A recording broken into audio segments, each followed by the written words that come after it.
လာပါတက်ရှိတွေနဲ့လူသားတွေရဲ့ခန္ဓာကိုယ်တိဆောက်ပုံကအရန်ကိုထူးဆန်းပါတယ်လူခန္ဓာကိုယ်မှာပါဝင်တဲ့အင်္ဂါစိတ်ပိုင်းအသီးသီးရဲ့လှုပ်ဆောင်ချက်များကိုဒီဗီဒီယိုလေးနဲ့ရှင်းပြသွားမှာဖြစ်ပါတယ်လူခန္ဓာကိုယ်မှာအတွင်းပိုင်းကြဆုံးအယိုးအကြောင်းကိုအရင်ဆုံးရှင်းပြသွားမှာဖြစ်ပါတယ်အယိုးတွေကိုဘာနဲ့ဖွဲ့စည်းထားလဲဘယ်လို dress အတန်းနဲ့ဖွဲ့စည်းထားလဲဘယ်လောက်ခန္ဓာရရှိလဲဘယ်လိုလေ့ကျင့်ရှိလဲဆိုတော့ဒီဗီဒီယိုလေးမှာပြောပြမှာဖြစ်ပါတယ်သင်ကအသင်ရဲ့ခန္ဓာကိုယ်ထဲမှာရှိတဲ့အယိုးတစ်ခုကိုဘယ်လောက်မာလဲဆိုတာစဉ်းစားကြည့်ဘူးလားအယိုးဆိုတာဘာနဲ့ဖွဲ့စည်းထားတာလဲခုဒီဗီဒီယိုမှာအယိုးတွေထဲမှာဘယ်လိုအတန်းတွေပါလဲဘယ်လောက်လေ့ကျင့်ရှိတယ်လဲဆိုတော့ရှင်းပြပေးမှာဖြစ်ပါတယ်ပထမဆုံးအယိုးဆိုတာပါတယ်အယိုးဆိုတာတောင့်တင်းပြီးခန္ဓာကိုယ်ကိုထောက်ပံ့ပေးထားတဲ့ frame တစ်ခုဖြစ်တယ်ဒါပေမဲ့အဲ့ဒီလိုမျိုးတန်ချောင်းလိုမျိုးပဲ frame တစ်ခုထည့်ထားတာမျိုးမဟုတ်ဘူးအရန်ကိုထူးဆန်းပါတယ်အရန်ထူးဆန်းတယ်အယိုးဆိုတာတာမန်တောင့်တင်းမှုတစ်ခုတည်းမဟုတ်ပါဘူးခန္ဓာကိုယ်အတွင်းထဲမှာရှိတဲ့သွေးကိုဖန်တီးတဲ့ဓာတ်ခွဲခန်းလို့ပြောနိုင်ပါတယ်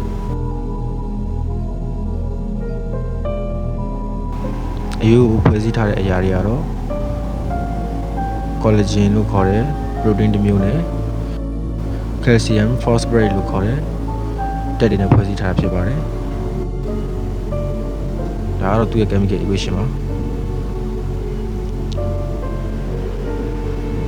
အဲ့တော့အယိုးထဲမှာပါအတန်တွေပါလဲဆိုရင်ကြည့်ကြအောင်CA တန်လို့ခေါ်တဲ့ calcium atom CA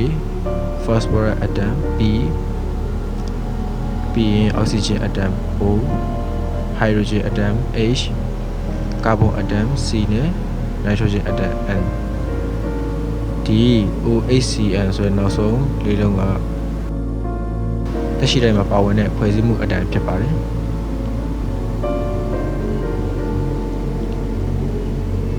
အဓိကအဖြစ် calcium နဲ့ phosphorus တွေက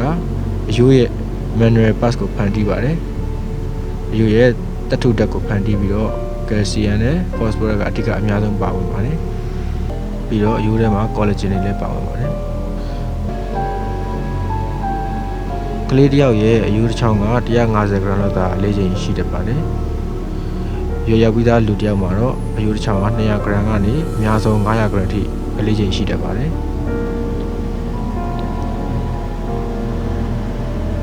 လူခန္ဓာကိုယ်တစ်ခုလုံးမှာအယိုးစုစုပေါင်းရဲ့အလေးချိန်ကတော့10 ကီလိုကနေပြီးတော့15 ကီလိုလောက်ထိရှိနေပါတယ်အယိုးတွေကဆယ်ရက်နေရလိုမျိုးတော့မှမဟုတ်ပါဘူးသူတို့ကအသက်ရှိသော living tissues များဖြစ်ပါတယ်သွေးဆဲလ်အသစ်တွေနဲ့ရိုးရင်းချင်းစီတွေကနေပြီးတော့သွေးပြူတွေသွေးနေဦးတွေအပြင်သွေးထဲမှာရှိတဲ့သွေးထွက်လို့ရှိရင်သွေးကိုအမြန်ခဲသွားစေတဲ့ဓာတ်မျိုးကပါဝင်ပါတယ်အယိုးတွေဟာတောင့်တင်းမှုဖိအားခံနိုင်မှုကိုယ်မှုခံနိုင်မှုတို့မှာလွန်စွာထူးခြားပါတယ်စက်ရုံတွေကနေထုတ်လုပ်ထားတဲ့ကွန်ကရစ်တွေပြီးလက်မြေတွေထောင်မှာပို့ပြီးတော့မာပါတယ်ခံနိုင်အားပို့ပြီးတော့မြင့်ပါတယ်ရိုးတစ်ချောင်းရဲ့ခံနိုင်အားက180 megapascal ရှိပါတယ် megapascal ဆိုတာဖိအားကိုတိုင်းတာတဲ့ unit ဖြစ်ပါတယ်ကွန်ကရစ်တစ်ခုမှာတော့30ကနေ40 megapascal ပဲရှိပါတယ်အဲ့တော့အယိုးတစ်ချောင်းဟာကွန်ကရစ်ထက်4ဆလောက်ပို့ပြီးတော့ဖိအားခံနိုင်မှုရှိပါတယ်ဒီလိုဖြစ်နေရခြင်းဟာ calcium နဲ့ phosphoric mineral တွေကြောင့်အရန်တောင့်တင်းနေတာဖြစ်ပါတယ်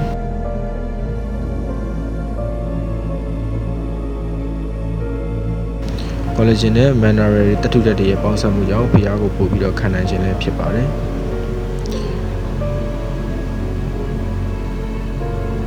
အယိုးတွေရဲ့အလယ်ပိုင်းမှာ medullary cavity ရှိပါတယ်အနီရောင်အဆင့် red marrow လို့ခေါ်တဲ့သွေးနေဦးတွေကိုထုတ်ပေးတဲ့အဆင့်ရှိသလိုအဝါရောင်အဆင့် yellow marrow လို့ခေါ်တဲ့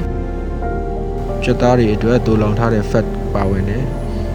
အလွှာလည်းရှိပါတယ်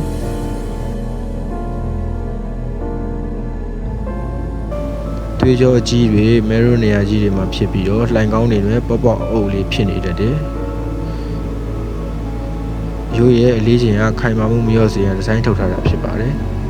အဲဒါကြောင့်မလို့အလေးချိန်ကအရန်မလေးပဲနဲ့ဖိအားကိုအရန်ခံနိုင်နေတာဖြစ်ပါတယ်အယိုးဟာ သွေးတွေရဲ့တက်ခွဲခန်းလို့လည်းပြောလို့ရပါတယ်သွေးဆဲတွေကိုအယိုးကနေလိုသလောက်ထုတ်ပေးပါတယ်ခုဆိုရင်သင်အယိုးတစ်ချောင်းကတောင်တင်းတဲ့ပစ္စည်းတစ်ခုသာမကသွေးဖန်တီးရဲ့တက်ခွဲခန်း Pastori Center ခန္ဓာကိုယ်တစ်ကိုယ်လုံးကအားကိုးရတဲ့အင်ဂျင်နီယာဖြစ်နေတယ်ဆိုတာကိုသိရှိနားလည်သွားပြီဖြစ်ပါတယ်ဒါသင်ရဲ့အယိုးကိုဂုဏ်ယူစရာပါလူခန္ဓာကိုယ်မှာပါဝင်တဲ့အယိုးအစင်များရဲ့အင်္ဂလိပ်လိုအခေါ်အဝေါ်များကိုပြောပြပေးမှာဖြစ်ပါတယ်ဒါကိုသိထားခြင်းအပြင်ခန္ဓာကိုယ်ကို X-ray ရိုက်တဲ့အခါကျရင်ဘယ်နေရာကိုရိုက်တယ်ဆိုတာကိုဉာဏ်မှန်းတမ်းမိပြီးတော့နားလည်သွားမှာဖြစ်ပါတယ်အရင်ဆုံးဥကောင်းရိုးကို skull လို့ခေါ်တယ်နောက်တစ်ခုကလက်ပြင်ရိုးကို scapula လို့ခေါ်တယ်လက်မောင်းရိုးကို humerus လို့ခေါ်တယ်လက်ဖြံမှာ2ရိုးရှိတယ်ဒီရိုးက ulna နဲ့ဒီရိုးက radius နောက်တစ်ခုကလက်ရဲ့လက်ဖြားအရင်ပိုင်းကို carpals လို့ခေါ်တယ်အလယ်မှာရှိတာကို metacarpals လို့ခေါ်ပြီးတော့အဖျားပိုင်းမှာရှိတာကို phalanges လို့ခေါ်တယ်ပြီးရင်ရင်ဘတ်မှာရင်လယ်ရိုးကို sternum လို့ခေါ်တယ်နံရိုးကို ribs လို့ခေါ်ပါတယ်နောက်ကြောရိုးစစ်ကြီးကို vertebrae လို့ခေါ်တယ်တင်မဆုံခွဲရိုးကို pelvis လို့ခေါ်ပါတယ်တင်မအလယ်ရိုးကို sacrum လို့ခေါ်ပါတယ်ပေါင်ရိုးက femur ပြီးရင်ဒုစစ်ကို patella လို့ခေါ်တယ်ခြေသလုံးရိုးက2ရိုးရှိတယ်ရှေ့ကအရိုးကို tibia လို့ခေါ်ပြီးတော့နောက်ကအရိုးကိုကျတော့ fibula လို့ခေါ်တယ်ခြေထောက်ကခြေဘဝအရင်မှာရှိတဲ့အစစ်ကလေးတွေကို tarsus လို့ခေါ်တယ်အလယ်မှာရှိတာကို metatarsus လို့ခေါ်ပြီးတော့အဖျားမှာရှိတာကို phalanges လို့ခေါ်ပါတယ်ဒါတွေကိုသိထားခြင်းအပြင် X-ray ရိုက်တဲ့အခါမှာဘယ်ရိုးကိုရိုက်တယ်လဲဆိုတာကိုဉာဏ်မှန်းတမ်းပြီးတော့မြင်နိုင်သိနိုင်ပါတယ် Skull, scapula, humerus, sternum, ribs, vertebrae, ulna, radius, carpals, phalanges, metacarpals, pelvis, sacrum, femur, patella, tibia, fibula, tarsals, metatarsals, phalanges. ကျွန်တော်တို့ရဲ့ခန္ဓာကိုယ်မှာအယိုးစစ်တွေကလုံးဝတိတိကျကျထိစပ်ထားတာမျိုးရှိသလိုတီရှူးတွေနဲ့ချိတ်ဆက်ထားတဲ့အဆစ်တွေလည်းရှိပါတယ်အဲ့ဒီအဆစ်တွေကတော့ကိုယ်လိုဆန့်လို့ရတဲ့အဆစ်တွေပဲဖြစ်ပါတယ်အဲ့တော့ခန္ဓာကိုယ်မှာရှိတဲ့အယိုးတွေအားလုံးကိုရေတွက်ကြည့်မယ်ဆိုရင်အရင်ဆုံးဥကောင်းကိုစပြီးတော့ရေတွက်ကြည့်ပါမယ်ဥကောင်းမှာနှာခေါင်းယိုးမျက်နှာယိုးမေးယိုးစုစုပေါင်းအယိုး29ယိုးရှိပါတယ်ပြီးတော့နံယိုးမှာနံယိုးဟိုဘက်12ချောင်းဒီဘက်12ချောင်းနဲ့ရင်လေယိုးက30ကိုတစ်စက်တည်းတက်မှတ်ထားတော့စုစုပေါင်းရင်ဘက်မှာ25ချောင်းရှိတယ်ပြီးရင်ကြောရိုးစစ်ဖြစ်ပါတယ်ကြောရိုးစစ်မှာအလုံး33ချောင်းရှိပေမဲ့အောက်ဆုံးကတင်မဆူခွဲယုံနဲ့မြညောင်ရိုးကို50က40ကို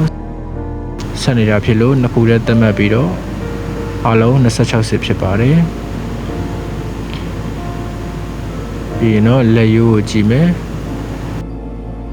လက်ကခန္ဓာကိုယ်မှာအယိုးစစ်များဆုံးနေရာဖြစ်တဲ့ခန္ဓာကိုယ်မှာအလုံး64စစ်ရှိပါတယ်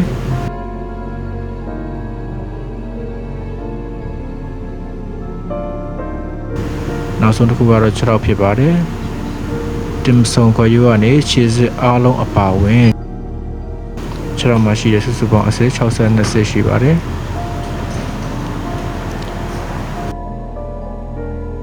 လူခန္ဓာကိုယ်မှာစုစုပေါင်းအယိုးက206ချောင်းရှိပါတယ်။မွေးကင်းစားမှာတော့280ပါပါတယ်။ကျန်တဲ့64ချောင်းကတစ်ချောင်းနဲ့တစ်ချောင်းနဲ့ဆက်သွားတာပါ။အဲ့တော့ဥကောင်းမှာ29စစ်ရှင်လေပိုင်းနဲ့နံရိုးပိုင်းမှာ25စစ်နောက်ကြောရိုးစစ်က33စစ်ရှိတယ်။ဒါပေမဲ့အောက်ဆုံးနှစ်ခုကိုပေါင်းလိုက်တဲ့အခါမှာ26စစ်ဖြစ်သွားမယ်။လက်ကစုစုပေါင်း64စစ်ရှိတယ်လက်ကခန္ဓာကိုယ်မှာအဆစ်တွေအများဆုံးရှိတဲ့နေရာဖြစ်တယ်ခြေထောက်ကတော့62စစ်အားလုံးပေါင်းလိုက်ရင်206ချောင်းရှိပါတယ် လူခန္ဓာကိုယ်မှာအယိုးအလုံးပေါင်း266ရှိပါတယ်အယိုးအစစ်တွေအလုံးကိုအပိုင်း5ပိုင်းခွဲထားတယ်ဥကောင်းပိုင်းနောက်ကျောရိုးပိုင်းနံရိုးပိုင်းနဲ့လက်ပိုင်းပြီးတော့ခြေထောက်ပိုင်းဆိုပြီးတော့အပိုင်း5ပိုင်းခွဲထားတယ်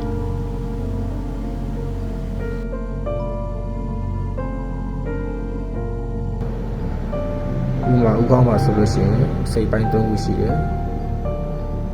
1 2 3ဆိုပြီးတော့ဒီအပေါ်ပိုင်းမှာစိတ်ပိုင်း3ခုရှိတယ်အရွယ်ရောက်ပြီးသားလူတစ်ယောက်မှာအခုမြင်နေရတဲ့ဥကောင်းအစိတ်ပိုင်း3ခုဟာလုံးဝကိုတိတိကျကျထိဆက်သွားပြီဖြစ်ပါတယ်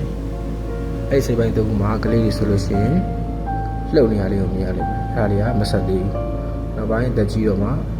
ဖြည်းဖြည်းနဲ့ဆက်သွားတာဖြစ်တယ်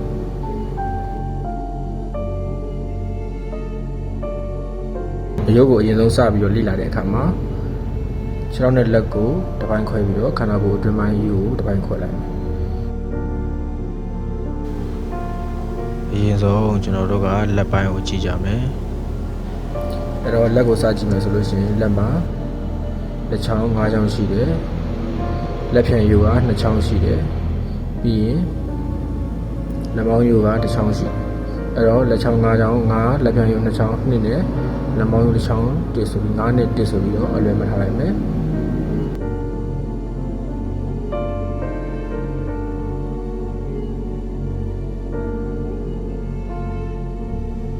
ခြေထောက်မှာလည်းခြေချောင်း5ချောင်းပါတယ်ပြီးရင်ခြေသလုံးရိုးက2ချောင်းရှိတယ်ပြီးရင်ပေါင်ရိုးက1ချောင်းရှိတယ်အဲ့တော့ခြေထောက်ကလည်း9နဲ့1ဆိုပြီးတော့မှတ်ထားတယ်ဟုတ်ပြီပြီးလို့ရှိရင်အဲ့ဒီ9နဲ့1နဲ့ဆက်ထားတဲ့အယိုးတွေကသူကမူမမှန်တဲ့အယိုးလို့ခေါ်တယ်နော်ခန္ဓာကိုယ်မှာအဖြောင်တိုင်းရှိနေတဲ့အယိုးတွေကိုမူမှန်တဲ့အယိုးလို့ခေါ်ပြီးတော့အဖြောင်တိုင်းရှိနေတဲ့အယိုးတွေကိုမူမှန်တဲ့အယိုးလို့ခေါ်တယ်လက်မောင်းမှာဆိုလို့ရှိရင်ဒီလက်ပြင်ရိုးနဲ့ဆက်ထားတာတွေ့ရမယ်လက်ပြင်ရိုးအပြားကြီးနဲ့ဆက်ထားတယ်အဲ့လိုပဲပေါင်မှာဆိုလို့ရှိရင်ပေါင်ကဒီတင်မဆုံခွက်ရိုးအပြားကြီးနဲ့ဆက်ထားတာတွေ့ရမယ်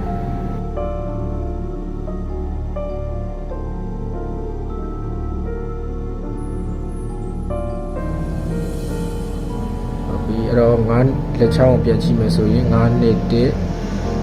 ထောက်ကိုကြည့်မယ်ဆိုရင်လည်း9နှစ်1အဲ့ဒီအယိုးတွေကမူမမှန်တဲ့အယိုးလို့ခေါ်တယ်တင်မဆုံခွက်ရိုးတို့လက်ပြင်ရိုးတို့နဲ့ဆက်ထားတယ်လက်မှာဆိုရင်အဲ့လက်မောင်းကနေပြီးတော့လက်ပြင်ရိုးကနေပြီးတော့ရှေ့ကညက်ရိုးလို့ခေါ်တဲ့အယိုးကိုဆက်သွားတယ်အဲ့ဒီညက်ရိုးကနေပြီးတော့မှရှေ့ကရင်ညွန်ရိုးကိုဆင်းသွားတယ်ရင်ညွန်ရိုးမှာအစိပ်ပိုင်း3ခုရှိတယ်1 2 3အဲ့ဒီအစိပ်ပိုင်း3ခုကဘေးနားကနံရိုးတွေနဲ့ချိတ်ဆက်ထားဒါဆိုရင်ခန္ဓာကိုယ်မှာလက်2ချောင်းခြေထောက်2ချောင်းနဲ့လက်ပြင်ရိုးညက်ရိုးနဲ့တင်ဆုံခွက်ရိုးပြီးတော့ရင်ညွန်ရိုးနံရိုးတွေအထိလေ့လာပြီးသွားပြီဖြစ်တယ်ပြီးလို့ရှိရင်နောက်ကျောရိုးစစ်ကြီးကိုတစ်ချက်တော့လေ့လာကြည့်ကြမယ်ဥကောင်းနေဆင်းလာတဲ့နောက်ကျောရိုးစစ်မှာ5ပိုင်းပိုင်းထားတယ်လေဘင်းမှာရှိတဲ့နောက်ကျောရိုးစစ်ရှင်ပိုင်းမှာရှိတဲ့နောက်ကျောရိုးစစ်ခါပိုင်းမှာရှိတဲ့နောက်ကျောရိုးစစ်တင်မပိုင်းမှာရှိတဲ့နောက်ကျောရိုးစစ်နဲ့ပညာရုပ်ပိုင်းမှာရှိတဲ့နောက်ကျောရိုးစစ်ဆိုပြီးတော့5ပိုင်းပိုင်းထားတယ်လေရင်ခါတင်ပညာအဲ့တော့လေဘင်းမှာရှိတဲ့အစစ်ကအလုံး9စစ်ရှိတယ်လေဘင်းမှာစုစုပေါင်း9စစ်ရှိတယ်1 2 3 4 5 6ခွန်ပြီးရင်ရင်ဘက်ပိုင်းမှာဆိုလို့ရှိရင်အလုံး12စစ်ရှိတယ်ပြီးရင်ခါပိုင်းမှာ5စစ်ရှိတယ်တင်မပိုင်းမှာတော့5စစ်ရှိတယ်အောက်ဆုံးမိညာရုပ်ပိုင်းမှာ4စစ်ရှိတယ်အမှကြည့်မယ်ဆိုလို့ရှိရင်ဒီတင်မပိုင်းနဲ့မိညာရုပ်ပိုင်းကအစစ်တွေကတစ်စစ်နဲ့တစ်စစ်နဲ့ဆက်နေတယ်စုစုပေါင်းပေါင်းလိုက်မယ်ဆိုလို့ရှိရင်အလုံး33စစ်ရှိတယ်ဆိုတော့တွေ့ရလိမ့်မယ်လေဘင်းပိုင်း90ရင်ဘက်ပိုင်း12ခါပိုင်း50တင်မပိုင်း50နဲ့မိညာရုပ်ပိုင်း40ဆိုပြီးတော့အလုံး33စစ်တွေ့လိမ့်မယ်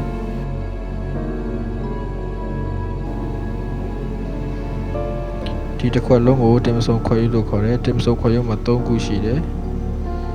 ဒီ အရှိကိုခြုံနေတဲ့အခြုံလေးနဲ့ခစောင်းအနောက်အခြုံလေးရာတစ်ပိုင်း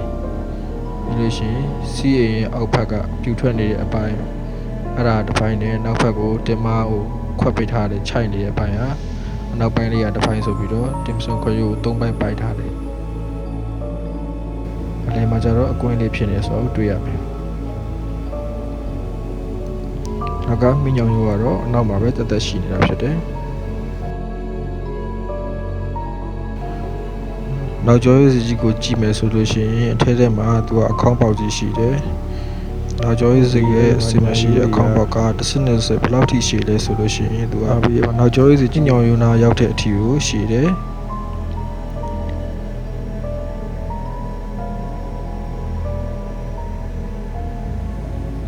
ခေါင်းပေါက်ကြီးကအရှိဖြစ်တယ်ဟိုမိညောင်ရိုးထိရှိတာဖြစ်တယ်အဲ့တော့ဥကောင်းထဲမှာရှိတဲ့အရာကအထဲထဲကိုဆင်းသွားတဲ့အရာပဲဖြစ်ပါတယ်။အဲ့တော့ဥကောင်းကနေပြီးတော့ဒီနောက်ကျောရေးထက်ကိုဆင်းသွားတဲ့ကျိုးကိုဥနောက်ကျိုးလို့လည်းခေါ်သလိုတနည်းအားဖြင့်အာယုံကျိုးလို့လည်းခေါ်ပါတယ်။အဲ့ဒီဥနောက်ကျော်အာယုံကျော်ကကျွန်တော်တို့ရဲ့ကျောရိုးတွေကနေပြီးတော့ဆင်းသွားပြီးတော့မြောင်ရိုးထိရောက်နေတာဖြစ်ပါတယ်။ဟုတ်ပြီအစစ်တွေကိုကြည့်မယ်ဆိုလို့ရှိရင်အစစ်တွေကတစ်ခုနဲ့တစ်ခုကြားထဲမှာလေးပေါ်ပြန်နေတယ်လို့မျိုးခံစားရတယ်။တစ်ခုနဲ့တစ်ခုနဲ့မထီဝင်းနဲ့ဟာနေတယ်။ဟာနေတဲ့ဟာလေးကိုကြားထဲမှာဆက်ပေးထားတဲ့ဟာလေးကိုအင်္ဂလိပ်လို tissue လို့ခေါ်တယ်။အဲဒီဆက်ထားတဲ့ဟာလေးတွေကအဆစ်တွေအကုန်လုံးရဲ့ကြားထဲမှာရှိတာဖြစ်တယ်။အဆစ်တစ်ခုနဲ့တစ်ခုကြားထဲမှာ tissue တွေနဲ့ချိတ်ပြီးတော့ tissue တွေကိုကြောသားတွေနဲ့ချိတ်ပြီးတော့ကြောသားတွေကိုအုံတော့ကခိုင်စေပြီးတော့မှအယိုးအဆစ်တွေအားလုံးကိုလှုပ်ရှားတာဖြစ်တယ်။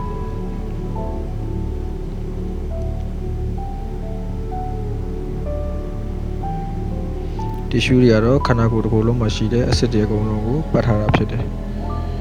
နံရိုးတွေကိုကြည့်မယ်ဆိုရင်နံရိုးတွေမှာလည်းအလယ်မှာ tissue တွေနဲ့ချိတ်ထားတာတွေ့ရမယ်။နံရိုးမှာ1 2 3 4 5 6 9 10 11 12အလုံး12ချောင်းရှိတဲ့အထက်မှာ1 2 3 4 5 6 ဒီ9ချောင်းကြည့်မယ်ဆိုရင်ရှင်လေရိုးနဲ့ဆက်ထားတယ်။အရင်လေရိုးနဲ့ဒီအလယ်နဲ့ဘာနဲ့ဆက်ထားလဲဆိုလို့ရှိရင် tissue နဲ့ဆက်ပေးထားတယ်။အဲအကြောင်းမလို့နှလုံးတွေပါခွဲစိတ်တယ်ဆိုလို့ရှိရင်ဒီရိုးတွေကိုဖြတ်တော့ဆိုင် tissue တွေကိုဖြတ်ပြီးတော့ခွဲစိတ်တာပို့ပြီးတော့အဆင်ပြေတယ်ပြန်ပြီးတော့အနာကျက်တာလည်းမြန်တယ်အရိုးတွေဆိုလို့ရှိရင်အနာကျက်တာပို့ပြီးတော့ကြာတယ